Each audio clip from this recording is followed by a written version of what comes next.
அதிமுக பொதுச் செயலாளரும் எதிர்க்கட்சித் தலைவருமான எடப்பாடி கே பழனிசாமியின் பிறந்தநாளை முன்னிட்டு காஞ்சிபுரம் காமாட்சி அம்மன் கோவிலில் கழக அமைப்பு செயலாளர் வாலாஜாபாத் பா கணேசன் தலைமையில் தங்கத்தேர் பவனி நடைபெற்றது.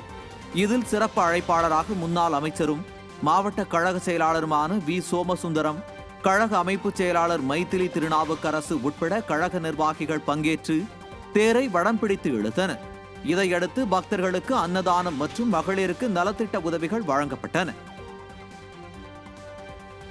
அதிமுக பொதுச் செயலாளரும் எதிர்க்கட்சித் தலைவருமான எடப்பாடி கே பழனிசாமியின் 70வது பிறந்த நாளை முன்னிட்டு திருச்சி ரயில் நிலையம் எதிரே உள்ள வழிவிடு வேல்முருகன் கோவிலில் சிறப்பு பூஜை நடத்தப்பட்டது.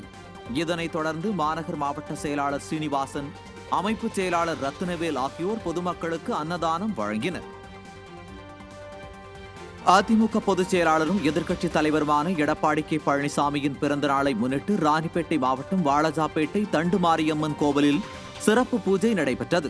இதில் சிறப்பு அழைப்பாளராக மேற்கு மாவட்ட செயலாளர் எஸ்.எம். சுகுமார் பங்கேற்று பொதுமக்களுக்கு அன்னதானம் வழங்கினார்.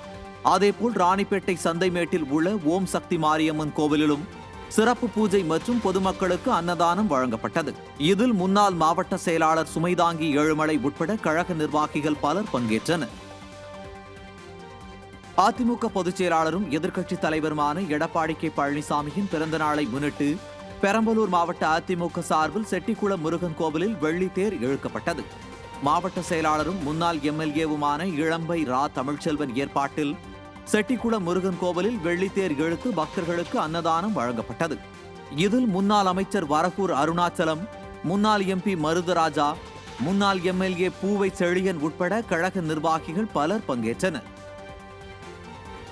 அதிமுக பொதுச் செயலாளரும் எதிர்க்கட்சித் தலைவருமான எடப்பாடி கே பழனிசாமியின் பிறந்த நாளை முன்னிட்டு புதுச்சேரி மாநில அதிமுக செயலாளர் அன்பழகன் தலைமையில் மணக்குள விநாயகர் கோவிலில் தங்கத்தேர் இழுத்தும் 108 தேங்காய்கள் உடைத்தும் அதிமுகவினர் சிறப்பு வழிபாடு நடத்தினர்.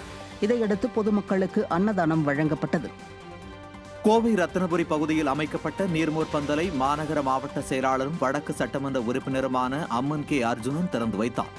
இதனைத் தொடர்ந்து பொதுமக்களுக்கு குளிர்பானங்கள் மற்றும் பழங்களை வழங்கினார். அப்போது கழக நிர்வாகிகள் பலர் உடனிருந்தனர். ஈரோடு மாவட்டம் பெருந்துறை பெத்தாம்பாளையம் பிரிவில் அதிமுக சார்பில் அமைக்கப்பட்ட நீர்மோர் பந்தலை பெருந்துறை சட்டமன்ற உறுப்பினர் ஜெயக்குமார் திறந்து வைத்தார். இந்த நிகழ்ச்சியில் கழக நிர்வாகிகள் பலர் கலந்து கொண்டனர்.